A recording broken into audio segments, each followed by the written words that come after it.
Bro, I used my Spark of Ingenuity this week. Do you know when I'm getting a new one? Yes. You're getting one December 13th, 14th in EU. Oh, okay. And every 2 weeks thereafter until 5 total have been handed out. So we'll talk more about those as later part of this video, but that's how those work.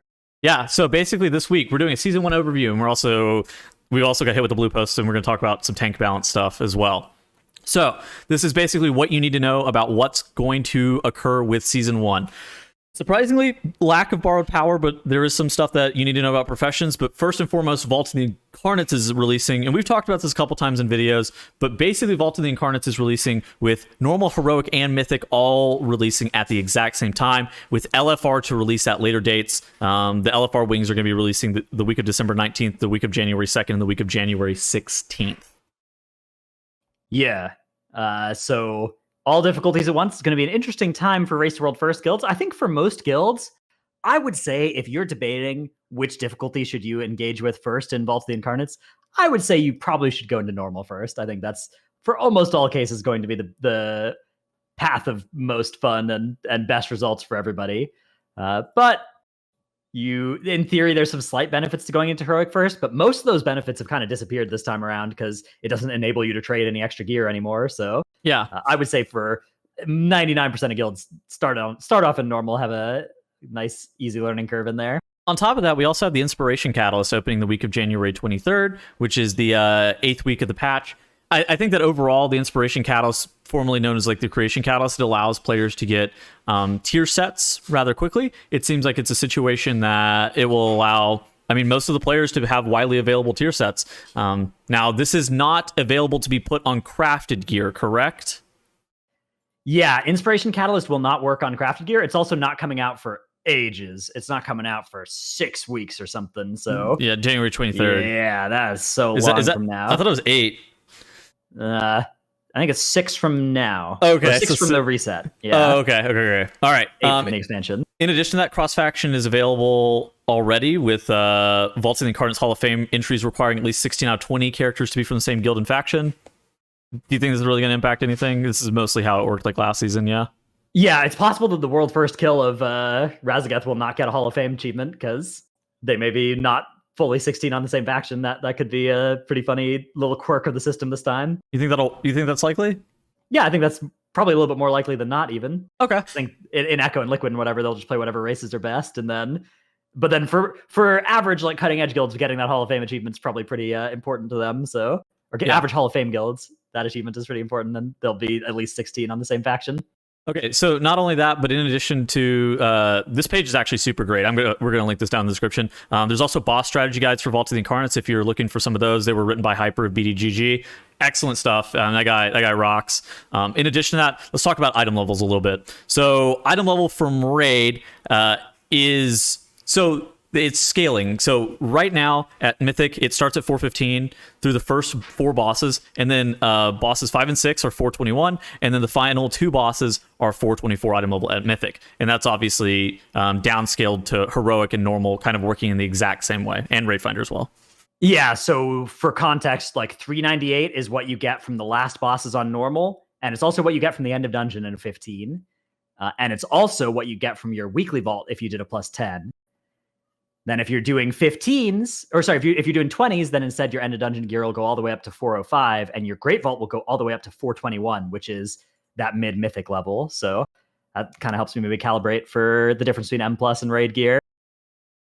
There's also a change to BOE items, correct, that we saw this week? Yeah, so BOE items drop from mini bosses rather than from trash, is my understanding for this raid. They posted about that a while earlier. They haven't said anything about it recently, but I assume that still holds. And the BOE item situation is interesting because on Mythic, they are actually not BOEs for the first several weeks. They're going to be BOP instead, which means that there's not going to be, you can't purchase Mythic BOEs therefore on the auction house because they're not going to be BOE for the first few weeks, which does reduce a little bit of the gold to win the raid incentive, not just for the Race to World First, but for any early Mythic progression guild. That has gone down. The pay to win element has gone down, which I think is pretty cool. Yeah, I think that beyond that, the only other thing is like tier sets. Obviously, we talked about the Catalyst, but the only real way to acquire tier sets prior to the Catalyst coming out is either via the Great Vault or the raid itself. The Great Vault still has an increased chance to drop tier set pieces, but at the same point, you still want to be raiding if you want to maximize the opportunity to get those prior to the Creation Catalyst coming out, or the Inspiration Catalyst coming out, rather. Yeah, the tier set bonuses are a little bit less insane than they were in Sepulchre, the first ones, on average, but they are still rather good and definitely still best in slot for like almost all specs. So yeah, on the low end, I've seen them being around, like for DPS at least, around the 6 to 7% damage mark. On the high end, I've seen them be around like the 14 to 15%. So still like largely back to how they used to be, still very much worth pursuing. M+. Okay, so let's talk about what has changed about M+ and what we expect to see in Season 1. First off, let's tackle the dungeon pool. There are only 4 Dragonflight dungeons in the Season 1 dungeon pool, and there are 4 Legacy dungeons. And the 4 Dragonflight dungeons, if you've been doing M0s, are Ruby Life Pools, Algathar Academy, Azure Vault, Knockout Offensive. The 4 returning dungeons is Halls of Valor from Legion, Court of Stars from Legion, Shadow Moon Burial Grounds from Warlords of Draenor, and Temple of the Jade Serpent from Mista Pandaria. Yeah. So exciting times here. I think a lot of people are going to be surprised when they get their first key that's not a Dragonflight dungeon. A lot of people that haven't been following along with the news about this rotation, but that is how it's going to work. There are going to be portals in Valdrakken to the older dungeons as well. So okay, you're not going to have to make your way like you did to Uldaman to all these other dungeons. Once again, my Warlords of Draenor CM port comes in handy. Yeah, and you can earn ports to all of these dungeons as well by timing them on a 20 or higher. So yeah, that's not something that will necessarily happen in the first week. Although this time, compared to last expansion, as I mentioned, there are better rewards for going all the way up to 20. By doing a 20, you can get mid-boss mythic level loot in your Great Vault, which is a 421. 421. So that is rather good gear. There are a lot of pieces of theoretical best in slot gear that would come from mythic or from Great Vault at that level. That's better than you could get a one-handed strength weapon in the raid, for instance, for all of my prot warriors, prot paladins, and frost DKs out there. In addition to that, end of dungeon rewards start at 376 at +2 and scale all the way up to 405 at +20. Obviously, that's going to be very difficult to do at the very beginning. But in addition to that, you're able to Valor up the gear. Valor is capped, very similar to how it was in Season 3. So don't expect to be able to Valor too many pieces. Unfortunately, I would love the Valor to be uncapped, personally, if you want my opinion. But it will, unfortunately, work very similar to how it did previously. But the dungeons do also scale up to 20. And so it's something where your end of dungeon rewards have increased a little bit if you're able to get those. And then your Great Vault proportionally it gives you a lot better gear than it would have previous seasons. Yeah, absolutely. It is. I think it's a good time to be an M+er in terms of gearing yourself up that way. You are going to be missing a tier set if you're not raiding for a month and a bit. But on the other hand, if you are raiding and getting yourself those tier sets, you're not competing with the M+ers anyways because you're busy raiding, right? So by the time those raiders are done raiding, the M+ers will be able to catalyze their gear up as well. Something I almost forgot. We also have Thundering. Big seasonal affix, big change. TLDR for Thundering is every 1 minute that you are in combat. This is combat only, by the way. A lightning storm overcomes the field. It shoots down these lightning strikes on the ground. This is fine. You just dodge those. You don't get stunned. And then you get marked with either a Mark of Wind or Mark of Lightning. And like at that point, you're able to do 30% increased damage while the Mark of the Wind and Mark of Lightning is applied to you. And you need to clear with another player of an opposite type. It doesn't matter if you're stacked. There's no penalty for running over a person of the same type. It's not that big of a deal. But optimizing it, it's a 15-second buff. You want as long as possible with the buff to be able to have that increased damage dealt. Yeah, your options are to clear quickly and then get yelled at by the person for clearing too quickly and doing less damage, or to clear slowly and then risk getting stunned if a mechanic happens, or if you mess it up at the end and then get yelled at. So both of those cases are going to happen, and you got to find a happy harmony. And I guess different groups will have different answers to that. Yes. Affix rotation got reduced down to 10 affixes, which is great. They also removed 10 weeks, right? Or 10 weeks. And affixes. Yeah. 10 weeks. And they also removed necrotic and inspiring off the affix rotation, which were some of the most difficult affixes. So in general, I think we're going to see a lot more viable push weeks, especially early on. You should be chilling. Do you know what we're starting on? Do you know what the speculation is that we're starting on is? No, the MDT has it as Raging, Quaking, Fortified, but Well, I that's just don't the first think week on the that's based on calendar. anything. Yeah, that's not even the first one on any. Yeah, that's the first one on this calendar, which was just based on like the order they showed up in beta, I think. And Okay. I don't even know if it started on week 1 in beta. Okay. So it could be literally anything. So we don't know. We'll just say that it's inconclusive as to what. No idea what those affixes are. I hope they don't give us Quaking though. I hate that thing. We got Inspiring for season 4 the first week. Can't have that this time. We had Inspiring and Quaking for the first one of season 4. Yeah. Okay. Spark of Ingenuity. Dude, okay, now this is something that we talked about earlier. We're going to talk about Spark of Ingenuity in crafting professions and embellishments. I probably should have brought up something about embellishments. We're going to talk about that too. So, yeah, good. No, all you. All right, so you'll have 2 sparks this week, another one every 2 weeks after this week, and you can use them to craft gear, and that gear can, but doesn't have to be embellished. Okay. Embellished means it's got a special effect of some kind. There are a bunch of boring items that don't have to be embellished, but have a slot to have an embellishment added to them. And there's a bunch of items that come pre-embellished with some kind of proc. So you can kind of think of this like the special corruptions versus the default corruptions type thing. You can only have 2 embellished items equipped. Yes. And they're generally good throughput increases. So your first 2 spark items should probably be embellished. You can recraft the ones that have optional embellishments to either remove or change embellishments on them. But you cannot change the embellished status of the ones that come preloaded with an embellishment of some kind. There's a bunch of ones like the Frostfire belt that has a Frostfire proc on it. And that one just always will be one of your embellished items. And you can only ever have 2 of those equipped. So it's a fairly complicated system. There's a lot of different nuances to it. Finding yourself a crafter that can make a quality 5 version of these is pretty tough. And the reason these matter is because you can upgrade the gear from the 380-ish range to eye level 400-ish with a primal infusion. Yeah. That comes from the end of a renown track, or by combining a bunch of primal chaos, like 100, with 10 things that drop from heroic bosses or 11 or higher keys. So by doing that, you can make gear that goes all the way up to 405. Or you can get a concentrated primal infusion. Mm-hmm. That comes from combining like 150 primal chaos with 10 things that come from mythic bosses or 16 keys. Yes. These things also drop from PvP as well, but I don't know the rating thresholds for that. And that can make you up to 418 item level gear. So it is a good piece of gear. If you can do those like 11 or higher keys or 16 or higher keys, this will be gear that is competitive with the other gear that you get from that level of content. And therefore, you should make yourself some of these if you can. You can work order them.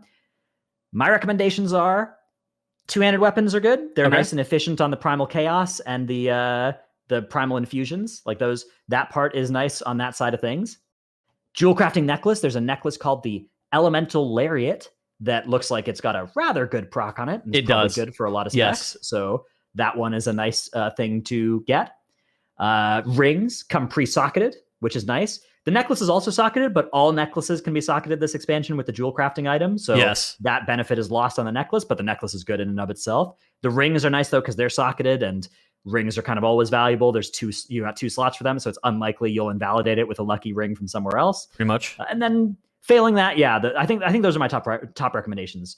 2-handed weapon, jewel crafting necklace, rings, and then like one-handed weapons. One-handed weapon is also one-handed weapon's also pretty viable. I know a one-handed weapon and a necklace, for instance, would be a good combo for a lot of people. Yeah.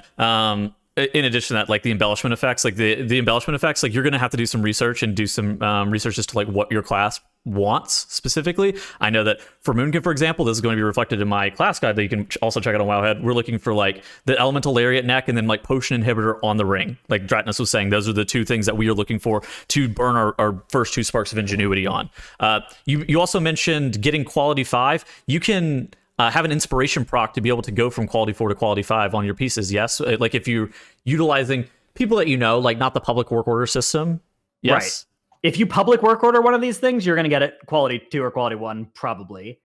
If you do a private or guild work order, though, then you could have somebody. In fact, you could have somebody keep recrafting it until it gets you the desired outcome. But they need to have still a lot of specs and points to even be able to get an inspiration proc that takes it all the way up to 5. So, like in my guild, we've got kind of like crafters assigned that are trying to be able to make 5 and probably will only be able to make 4 for the first part of next week on a lot of these different crafts. You can only make 4 for like a lot of profession stuff. You can only even get it up to quality 4, and you have to like inspire to the highest quality. Yeah, it is a tough thing, the crafting side, for at least these first couple of weeks. And the public work order system, you will probably get a low quality outcome. Okay, so let's talk about elemental storms. So if you did pre-patch at all, there was this thing called Primal Storms, and we covered that a little bit. These are called Primal Storms as well, actually. They're also called Primal Storms. They're also called Primal Storms. These are also called Primal Storms. So basically, the Primal Storms are very similar to the ones that we saw during pre-patch. These are open world events that occur in the Dragon Isles. You'll see them marked on your map, and they give you a couple of things. First off, they give you crafting recipes. I think the crafting recipe for the elemental lariat, the necklace that we were talking about, comes from the Primal Storms themselves. And so there are some crafting profession stuff that comes from them. In addition to that, it seems like it's a way that you can get gear, kind of similar to what you saw in pre-patch. Now, the gear is a bit controversial from what we've seen from some people. It seems like it's very obsolete. So it starts at like 358 item level, and it can primal infuse up to 385. But for a lot of players, I mean, if you're looking at what we were looking at earlier, whenever we were seeing the loot tables from like Raid, like even Raid Finder was offering up to 385 for final wing bosses, and normal started over that 385 threshold. M plus as well. How fast like you get over 385 from M plus at the 7-8. Like at 9, you're at 389, so you're over the 385, and that's just end of dungeon rewards. Yeah, it is not going to be gear that is relevant for pretty much anybody that has been like, if you're item level 3, even 360 plus right now, there's very little chance you'll be getting any upgrades out of the Primal Storms system. That being said, if you're somebody who's like really casually playing World of Warcraft, you're probably not watching these sorts of videos anyways. But you know, if you're a very casual enjoyer, you got to like level 70, 12 days into the expansion, you know, the world quest rewards for you are all still 340 because your item level is still below 340. You know, then the Primal Storms will have some solid upgrades for you, and it's easier than Raid Finder, and Raid Finder's not open right away. So I do kind of wish these were higher item level though. Like I don't see a reason that they couldn't really go to like 395 or something like that, right?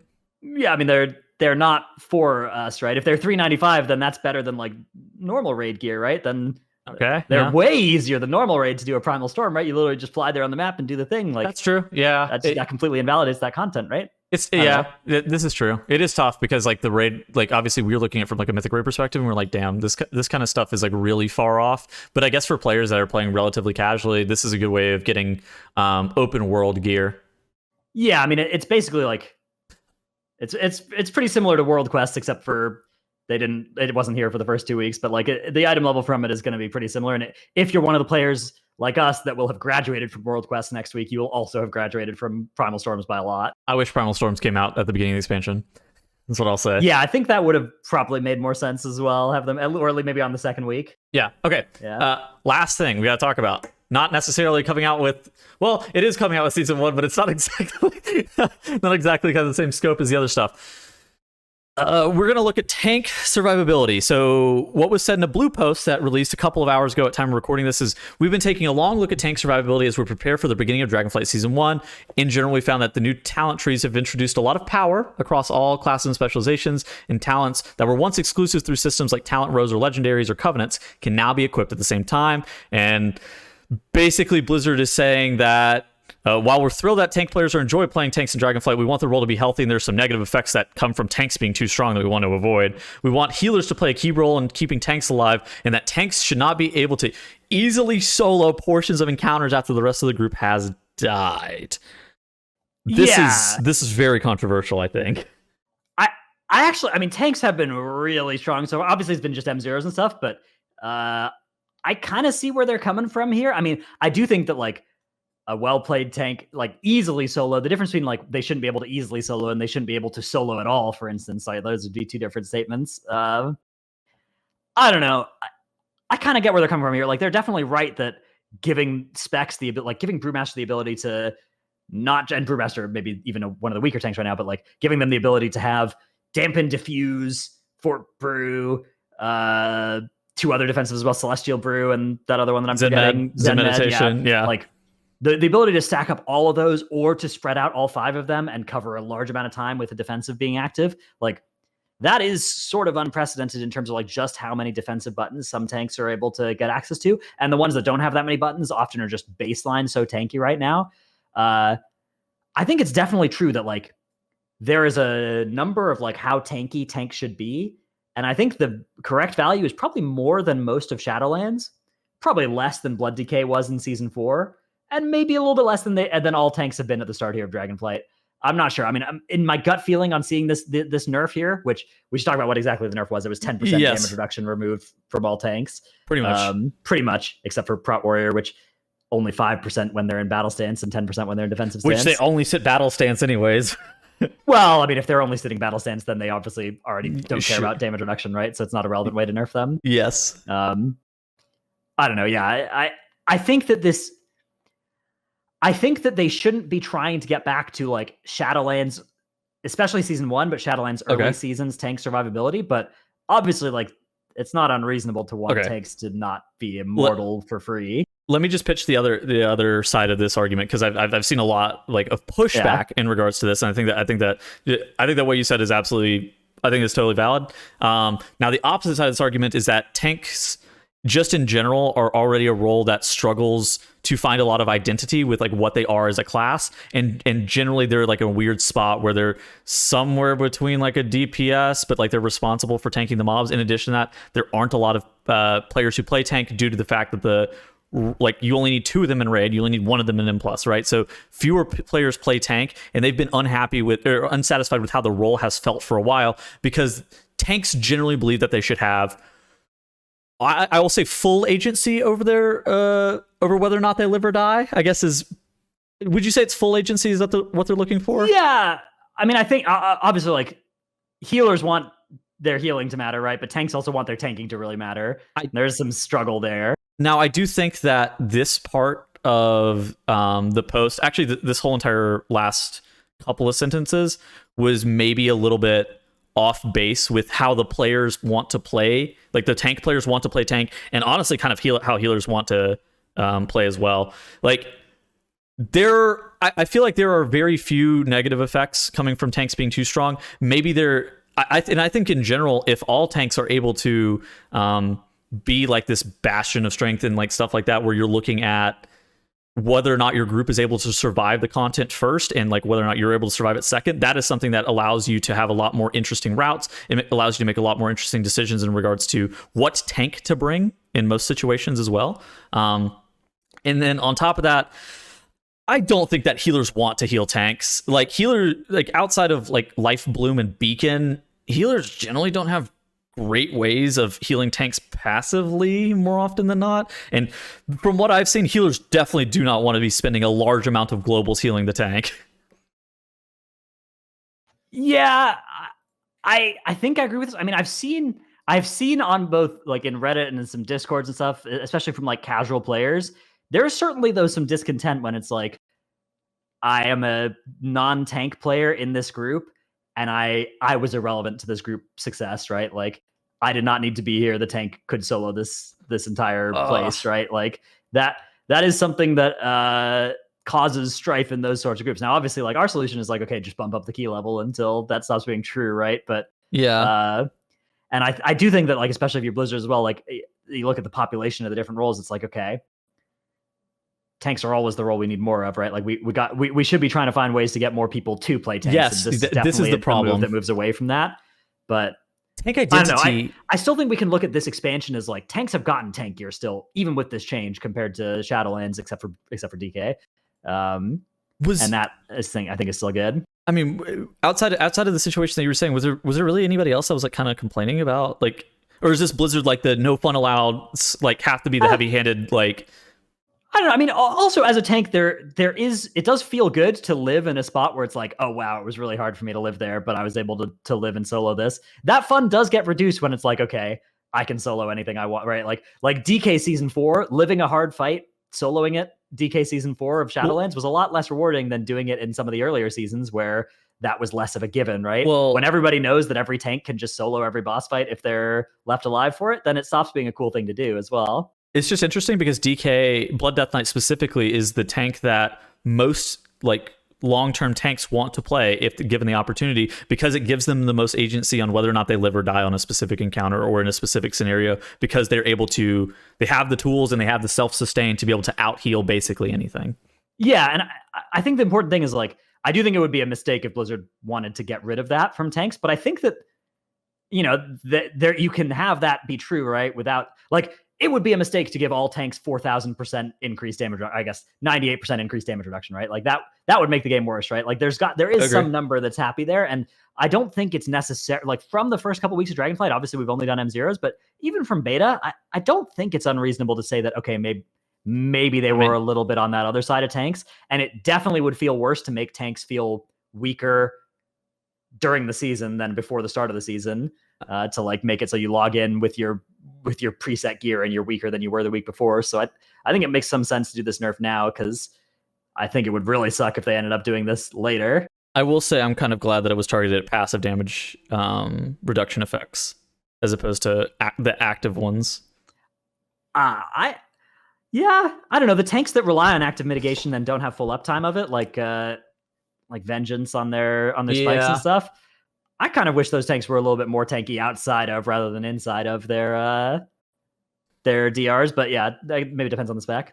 Either way, there are also some other nerfs in here as well that we should maybe cover. Oh yeah, there was the Hunt, like Havoc Demon Hunter got a little bit of a damage nerf. Vengeance gets a big healing nerf here as well on their Hunt self-sustain. That's a big, like Vengeance is also getting that nerf. So you could think of the tank nerfs as being roughly symmetrical to all 6 tank specs. There are people that are making arguments about it being especially bad for specs like Brew because it's, already maybe the weakest defensively. And that being said, moving to a world of effective health being relevant is a good thing for Brew rather than a bad thing. Yeah, that's fair. But this is an especially nerf to Vengeance because of this line here on the Hunt. So they're maybe losing some relative ground to the other tanks, whereas otherwise the tank roll is going down. We do have the third week in a row of Havoc damage nerfs as well. So just a small chip nerf. I mean, like we were talking about our tier lists and stuff like that earlier. It's a situation where, I mean, I don't suspect that this Essence Break nerf is going to nerf them too heavily, especially on AoE situations. But it's something that, well, it's continuing to bring them more in line as opposed to being a statistical outlier. You keep doing these, small single-digit % nerfs. Eventually, you've got something done here. So that may move Havoc a tier or two, depending on the list. Vengeance also maybe moving down a tier. A lot of Shadow's self-sustain, or a lot of Shadow's defensive was via self-healing. VT and DP getting hit a little bit. I don't think this is going to impact them at all. I think this was not a good spec to nerf the self-healing of, because this was a spec that lacked an immunity. And so self-healing as a defensive thing was pretty important for them, I think. But I think you're right. It's like a pretty small magnitude nerf for their raid spot.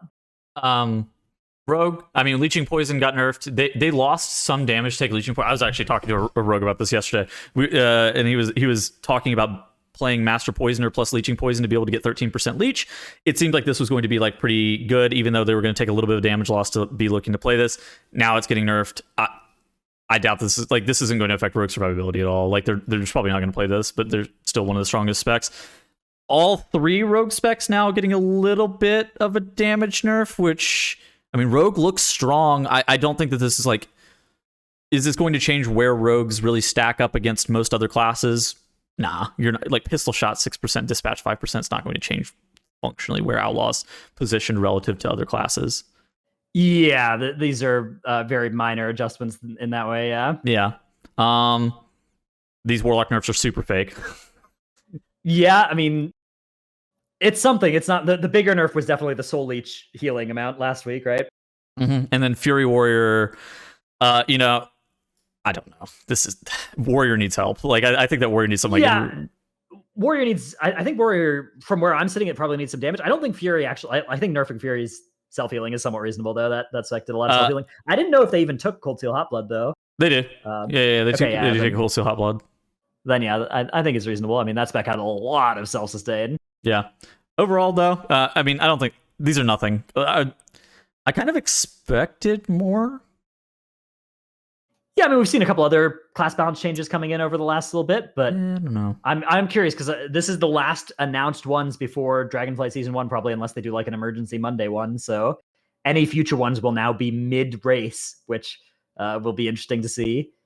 Which they said that they're willing to do some. Yeah, which because of the fact that there's no heroic week, right? Yeah. Okay. Yeah. But yeah, I think that's where we're going to cut off the video before it gets over 30 minutes. Whew. Hope you guys enjoy Season 1. We'll see you guys in a couple of weeks after the holidays, after the Race World First and stuff, we'll be back. Yeah, with check another... out all these channels and Wowhead posts and stuff for our daily update videos during the Race World First as well. So Yeah. pretty cool. Yeah, cool. We will see you guys later. Goodbye. GN.